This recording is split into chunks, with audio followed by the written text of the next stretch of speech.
We all been watching the situation with Tia Mowry and Cory Hardrict.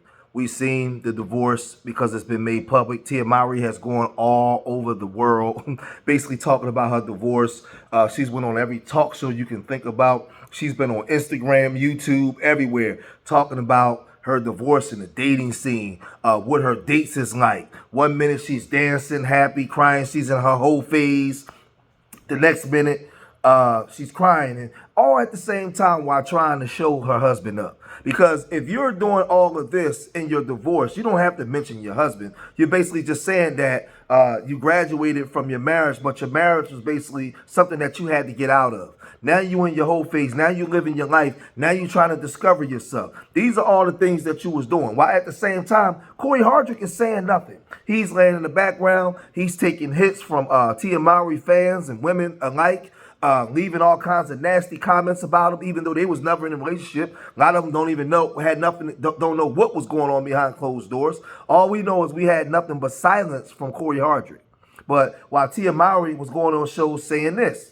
You know, my marriage was a success. Yeah. I look at it as like a curriculum when you're in college or high school, right?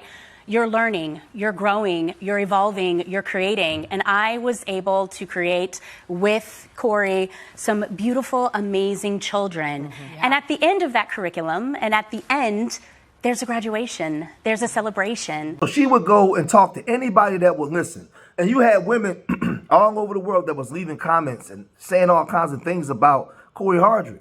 And she was actually liking those comments. She was doubling down on what these women were saying that don't even know Cory.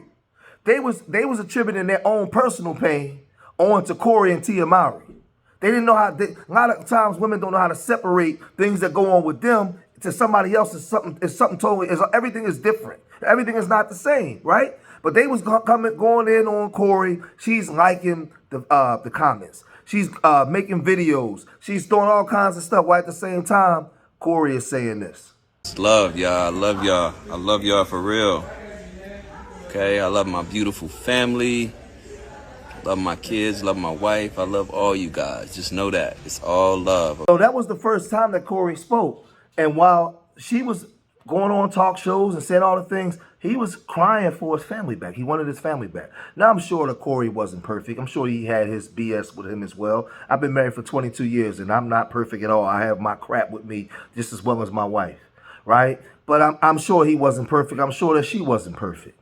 But he really didn't say too much of anything. And when he did spoke, he spoke about wanting his family back. He wanted his wife to come back. He was begging his wife to come back home. People was calling him a simp, but I wouldn't call him a simp because that's his wife. That's not some floozy he's dealing with. That's his wife he's been married to for many years who have children. He has every right to cry for his wife to come back. That we have to separate the street, the mess around in the streets and somebody that you're evenly yoked with. That don't make him a simp. He wanted his wife back. But he stood tall. He never said nothing bad. And then he went on to a show that's recently been publicized everywhere, and he ended up saying this. Because, you know, it's tough when it feels like you're going through something alone and no one understands and, you know, no one's there for you. And it's just like, you know, when you're a man, especially a black man, they're like, oh, he's tough, he's strong. But you know, it was a year and a half crying myself to sleep every night. You know, nobody see that. Yeah. Nobody see that. Yeah. You know, like, you know, you live 5 minutes away from your babies, you know what I'm saying? Because people who know Cory Hardrict know that his kids and his family was everything to him. You know what I'm saying? So it's like, I'm stronger than I thought I was. Yes. I'm really stronger. And that by the grace of God, it's like, I'm here and I'm still going. It's been over a year since Cory Hardrict and Tia Mowry has since separated and went through their divorce. And because he stayed quiet, because he stayed on man business and didn't get emotional in the public and do all those things, he's doing a lot better.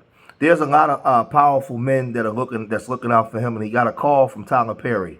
And it's allegedly, I'm hearing that he's got like a 5-movie deal for $75 million. We know he has the lead role. He has the lead role now in this movie called Divorce in the Black, or a show called Divorce in the Black, where he's playing the lead, and things is looking up for him now.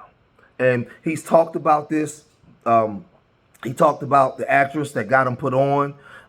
He's really his spirits is up. He's looking good. You know, a lot of people, men and women now is coming to his defense and his aid, and they're saying we hope everything is okay with you. And I'm gonna tell you, because he kept his mouth shut, we watching Tia parade all around online, liking stuff that talk about her husband. She's saying all kinds of nothing while he stayed quiet. Now his blessings is coming to the point where he's talking like this. We got to sit down and talk with actor Cory Hardrict about his latest role. What a great conversation. I loved this conversation. In the new Tyler Perry film, Divorced in the Black, he plays an antagonistic husband who makes his wife's life a living hell. Here's more of that combo. I tell you, if my husband did that to me at a restaurant, No, that was I acting. would not be sitting very calmly. That was acting. I don't know that guy. Okay, all right. Well, I hear this brings it out of you. You play a dark character. Yes, he's definitely a darker character, you know, maybe the darkest I've ever played, but I did have fun playing it. You got to have those antagonists in film. Yeah. You know, because that's real life. So I enjoyed it, though. So let's talk about Dallas. He's an antagonist, right? Yes. And so what's the plot here? Tell us a little about the storyline and how Dallas fits into it all. Yeah, two couples going through divorce. They have two families. Ava's family supports her, Dallas' family supports him, and, you know, mine comes from, like, the bad side of the tracks, you know, so everything I do, I can never go, like, wrong. So they support me even though I'm wrong. Yeah. So, you know, the moral of the story is you got to tell someone when they're wrong or they can just spiral out of control and you get Dallas. Okay. You know? Have you ever played this type of sinister character before? No, not this type of guy. I played other characters, but not this one. This one had a little more depth in him, and, you know, I had to really dig deep into the acting, you know, well for this one, and I was up for the challenge. So. All right, so you're collaborating with Megan Good. Yes. And obviously working with the esteemed Tyler Perry, the one and only, who wrote and directed the film. Produced it. And produced it. Yes. He's everything. He's every title, right? Yes, Talk about the experience in that world. Listen, I love Mr. Tyler Perry. He gave me an opportunity of a lifetime, and so I didn't want to, like, take that lightly. And I told him from day one, I said to him that, you know, I won't let you down, you know, and that's you know, I'm a man of my word, and he's proud now. But how I got the role really quick was Megan told him that I was an amazing actor because he asked her, who would you like to work with one day? Yeah. And who hasn't had their just due? And she said me. So he calls me with that Tyler Perry voice. Cory is Tyler Perry, you know, Yeah. so I had to listen. And he said he has a script. He watched some of my movies, and he wants me to do it. So I was already in before Had you I met him read it. before? No, that was the first time I ever talked to him ever. I DM'd him like a year ago, prior to the film, just saying I would love to work with you one day. Did he respond? No, he didn't even see it.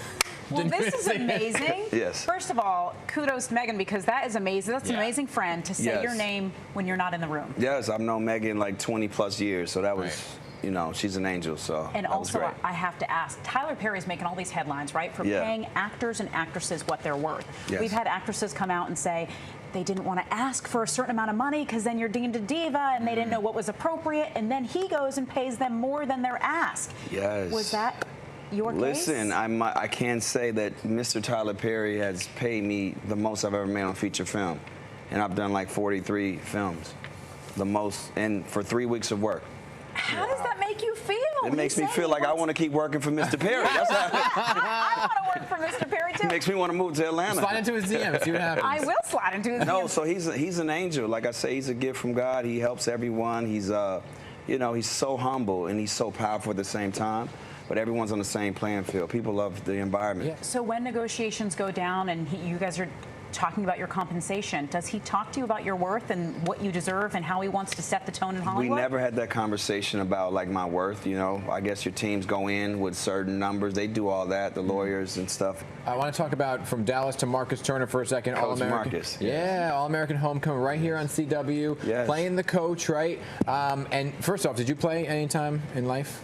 Play baseball, yes, when I was younger. I played Okay. baseball, basketball, you know, Yeah. swimming. I played all sports. Yeah. Pretty much athletic. What do you like best about this role? This is quite a different role. Father figure role to the students, to the kids in Yeah. the college. I'm a father, and you know, it was easy for me to go into this, you know, because I trained my son, and I was, you know, baseball coach. So I just kind of put it over into the work. Yeah. So I felt at home, and then it had that, you know, father figure advice, you know, inspirational, tough love, and that's the way I carry myself in real life. So I felt like this would be something cool, you know, and it switched up like characters for me to play something different. Right. You know, and it's inspired a lot. I have a lot of people come up to me and be like, you know, Coach Mark is like my uncle or my dad. Yeah. So if I can touch somebody, then I've did my job. So you see, somebody that he known over 25 years helped him out, who was a woman, Megan Good. Megan Good made a phone call to Tyler Perry. Tyler Perry called him, and now he's on, and he's taking a lead role. Megan Good looked out for Jonathan Major. So you can't say that there's not black women standing in the gap for brothers, because there are black women that actually do care about brothers, that actually hold brothers down. Now, he's getting roles that's coming in from everywhere, because everybody wants to be on a Cory Hardrict train, because he kept his mouth shut. He didn't get into battle with her in the public. He stayed. He took the blows. He stayed pat. He stayed down. He stayed quiet. Now the blessings is coming. But I want y'all to pay attention to something. Look at Tia Mowry. Where's her movie roles coming from? Nowhere. Nobody wants to deal with that, her unstable stuff. She's showing you who she is every time she runs her mouth online. The woman went on to a show and said that her marriage was like a graduation, and she's 46 years old trying to discover herself. Nobody, let me tell y'all women out there something, and you men, when you make that stupid statement, nobody knows you more than you know you. Nobody. It's what you're willing to accept. When you look at yourself in the mirror, you know all your deepest, darkest secrets. You know everything about yourself that other people don't know. You know. You've been in that body for 46 years. You know what you like, what you don't like. It's just what you're willing to accept, and are you willing to do the things that you need to do to bring about a different result? Are you willing to actually get dirty, roll up your sleeves, and make the change?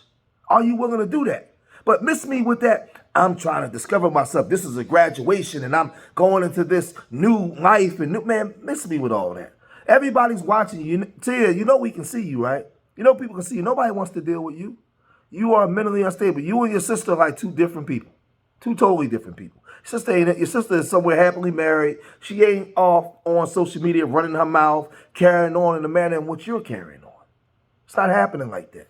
So you did what you did to your husband, but now it's backfiring on you. See, because we know you somewhere punching the air. We all know you somewhere punching the air and crying. Because you was the breadwinner for a long time, and you looked down on your husband. You didn't look at the other aspects of a father that he might have brought to the table. But now his blessings, his blessings is coming in. His financial blessings is coming in. So sometimes, man, let me tell you something. Sometimes in relationships, man, the woman might bring more to the table financially than the man. But what about his other qualities and attributes? Then there may be times where the man might bring all that stuff to the table. And then the woman has her other qualities and attributes. When you evenly yoked, what's mine is yours, what's yours is mine. We're one body. We're evenly yoked. That's the way it's supposed to be. We living in this world where they telling you, man, this world is not conducive for marriage and relationships. You got to come out from amongst them and be ye separate. You got to turn from the world. You got to turn from the world. Because if you keep watching the world, which is not married, they will destroy your marriage. They will destroy your marriage. It's times when my wife had to hold things down financially when I didn't have it. And it's times when I got it. I didn't look at my wife and say, well, I got it, man. And I look down on her as if she's less than me. No, we're married.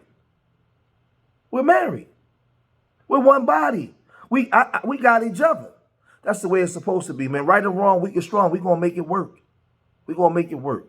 But shout out to Cory Hardrict, man. I hope more and more blessings come. I hope that the story stays positive and it ends positive for my brother, man. We praying for him. Hopefully Tia Mowry can get herself together as well, man. I don't want to see no ill will or none of that with her. Hopefully she can figure it out, find her way somewhere, man, and get it right, man, for the sake of her children, man. So I'm going to cut this video short here, man. Leave your comments in the comment section. Subscribe to Street Media TV, man. Hit that like button. Remember, I love y'all. Till the next time. Peace.